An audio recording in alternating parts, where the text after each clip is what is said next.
Good morning students. चलिए, पिछले video में हमने कबीरदास जी के जीवन को जाना और उनके एक पद को समझा और आप लोगों ने कॉपियाँ बना ली होंगी, उस पर आप लोग लिख रहे होंगे, ऐसा मेरा मानना है। जब भी आप लोगों को बुलाया जाए तो आप लोग कॉपियाँ पूरी करके आएँ ताकि यहाँ पे आने के बाद चेक हो जाए। और कहीं भी कोई डाउट हो तो आप लोग ज़रूर पूछिएगा। जहाँ नहीं समझ में आएगा मुझसे एक बार मिलके बात कर लीजिएगा, ठीक है। तो चलिए, अब हम कबीर जी के दूसरे पद संतो देखत जग बौराना, इसके बारे में बात करते हैं। आरो भाग 1 काव्यखंड पाठ 1 कक्षा 11। ये पाठ 1 काव्य के हिसाब से है, वैसे ये जो पाठ है आपका 11th में आएगा, ठीक ना। यानी गद्य को लेके अगर हम लोग देखेंगे तो ये लेसन 11 रहेगा, लेकिन काव्य के हिसाब से ये पहला लेसन है, ठीक। तो चलिए हम लोग इसी के बारे में थोड़ा सा बात कर लेते हैं और समझ लेते हैं क्या क्या चीजें यहाँ पे कबीरदास जी ने बताई है। एक बार देखिए, आप लोग यहाँ पे पढ़ लीजिए अच्छे से। संतो देखत जग बौराना, साच कहो तो मान भावे, झूठे जग पतियाना, ठीक है। नेमी देखा धर्मी देखा, प्राप्त करे स्नान, आत्मा मार पखान पूजे, उनमें कछु नहीं ज्ञान, ठीक है। यहाँ आत्म होगा, ठीक है। यहाँ पर आत्म होगा, ये आत्मा नहीं आत्म होगा, ठीक।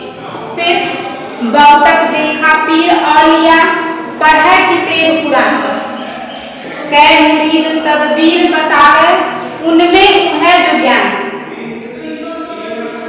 आसन मार डिम्ब धर बैठे, मन में बहुत गुमान, पीपर पाकर पूजन लागे, तीरथ गर्भ बुलान, टोपी पहले माला पहले, छाप तिलक अनुमाना। यानी बेटा जो ये आपका पद 1 और पद 2 है, उसमें जो सामने आपके दूसरा पद है मैं उसकी बात कर रही हूँ यहाँ पे। और केवल जो आपके बुक में पहले पेज पे दिया हुआ है उतने काफी मैंने लिया है, पीछे अभी और भी है जिसको मैं आगे पढ़ाऊंगी, ठीक है। तो इतने तक का हम लोग भावार्थ समझते हैं। पहले प्रसंग देख लेते हैं कि प्रसंग में आप लोगों को क्या लिखना है। आप लोग लिख लेंगे, लेकिन एक बार जिनके पास बुक वगैरह ना हो वो लोग बुक सब खरीद लें और अपनी कापियों को भी तैयार करें, क्योंकि यहाँ पर आए तो ये बहाना न रहे कि मेरे पास कापी नहीं थी, किताब नहीं था, ऐसा कुछ ना हो। चलिए देखते हैं प्रसंग में क्या आपको लिखना है। प्रस्तुत पद हिंदी के अमर संत कवि कबीरदास द्वारा रचित है। संतों, कबीर जी संतों को माध्यम बना के ये जो पद यहाँ पे दिया हुआ है उसको दर्शा रहे हैं। कबीर का अक्खर फक्खर और समाज सुधारक रूप यहाँ पे प्रकट हुआ है, यानी बहुत ही साफ बोलने वाले। मैंने आप लोगों को पहले ही बताया था कि वो बहुत 2 टूक बात करने के पक्षधर थे। वो किसी भी बात को इधर उधर में नहीं कहकर सीधे सीधे कहते थे। तो उन्हें धर्म साधना में आपसी भेदभाव, झूठ, पाखंड और दिखावा सहन नहीं था। पाखंडियों को सामने देखकर वो क्रुद्ध हो जाते थे, ठीक है। ऐसे ढोंगियों पर व्यंग करते हुए उन्होंने ये पद बनाया है, यानी ये पद को रचा हुआ है।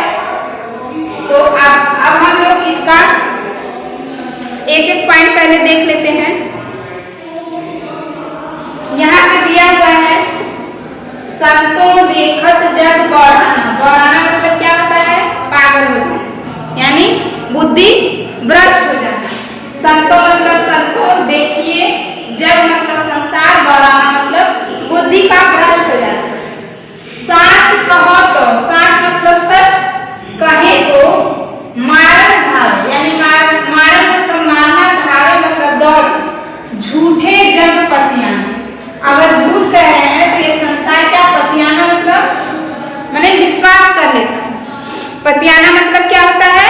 विश्वास करना। फिर नेमी देखा, ठीक है। नेमी मतलब क्या होता है बेटा? नियमों को पालन करने वाला। नेमी देखा,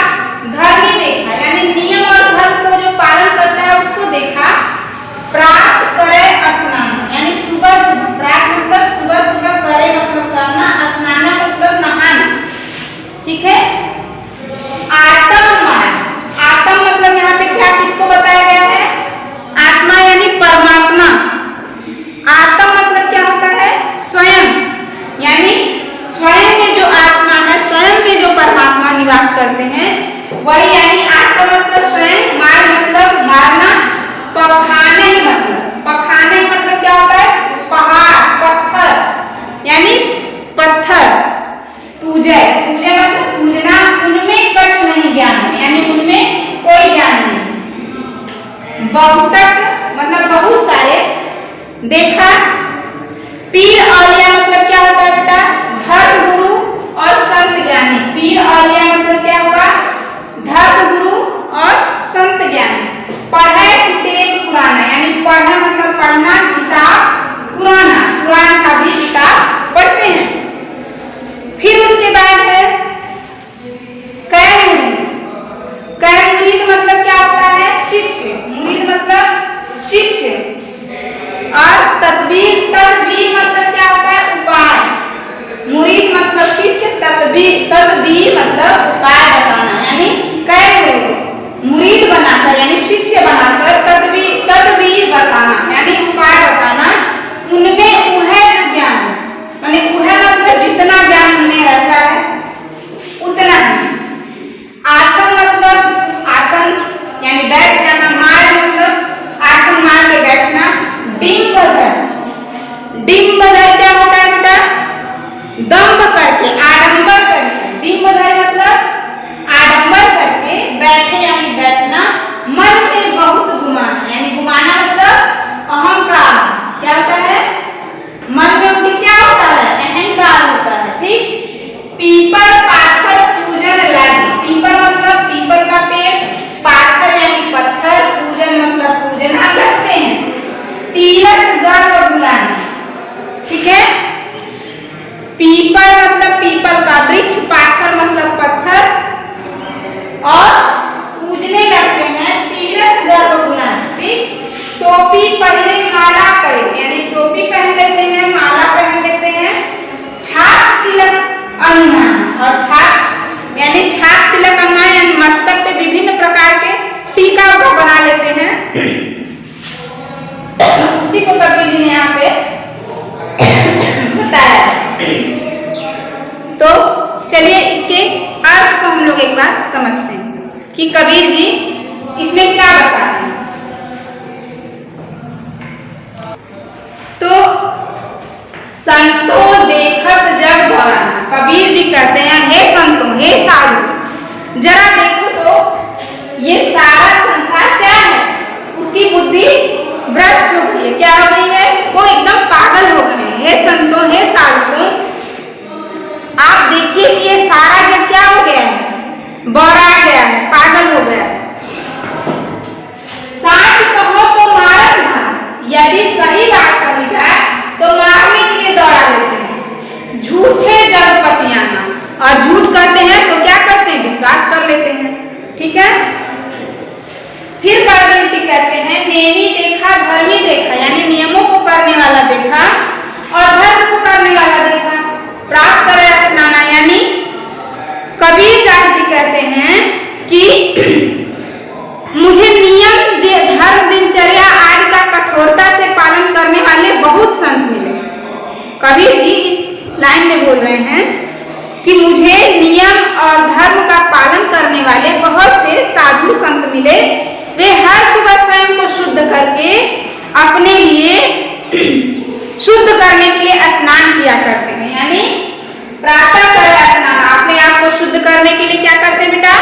स्नान करते हैं। किंतु अपने भीतर छिपे परमात्मा को छोड़कर आत्म मार्ग का खा नहीं पूजन, यानी अपने अंदर जो परमात्मा निवासते हैं, जो उनके अंदर परमात्मा का वास है, उनको छोड़कर क्या करते हैं? जो व्यर्थ के नियमों में, यानी परमात्मा को छोड़कर व्यर्थ के नियमों व्रतों में उलझते हैं और पत्थरों को पूजते हैं। पखाने पूजे, उनमें कष्ट नहीं ज्ञान, यानी कबीरदास जी कहते हैं कि उनका ज्ञान क्या है? थोथा है, यानी उनके ज्ञान में कोई दम नहीं है। कबीर ये कहते, मैं ये चीज बोल के हिंदू मुसलमान दोनों को एक साथ ले रहे हैं, वो एक साथ दोनों के बारे में बोल रहे हैं। बहुतक देखा पीर औलिया, यानी हमने क्या देखा? पीर पैगंबर बहुत देखे जो अपने शिष्यों को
आंटियों को ये कहते हैं कबीर जी कि उनको कुछ ज्ञान तो रहता नहीं है, बस ऐसे ही झूठ मूठ का उपाय बताना शुरू कर देते हैं।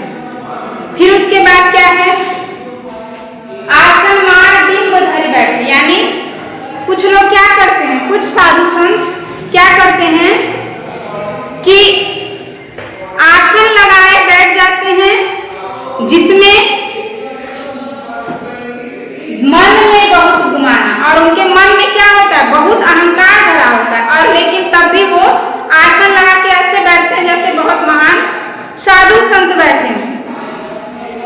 जो पीपल के वृक्ष और पत्थर की मूर्ति, पीपल पाथर पूजन लागे, यानी पीपल के पेड़ को, वृक्ष को और पत्थर को कहते हैं कि वो पीपल के वृक्ष और पत्थर की मूर्तियों की पूजा करते हैं, तीर्थ और व्रत का पालन करते हैं, यानी तीर्थ गर्व भुलाना पालन कर रहे हैं, और वह सब छल और दिखावा करते हैं, यानी गर्व से भुलाना, यानी छल तीर्थ करते हैं, पीपल और पत्थर को पूजते हैं, और वो लोग गर्व यानी अहंकार में रहते हैं, उनके अंदर जो अहंकार है उसको तो वो दूर नहीं कर पाते, और इतना सब कुछ करके बैठ जाते हैं।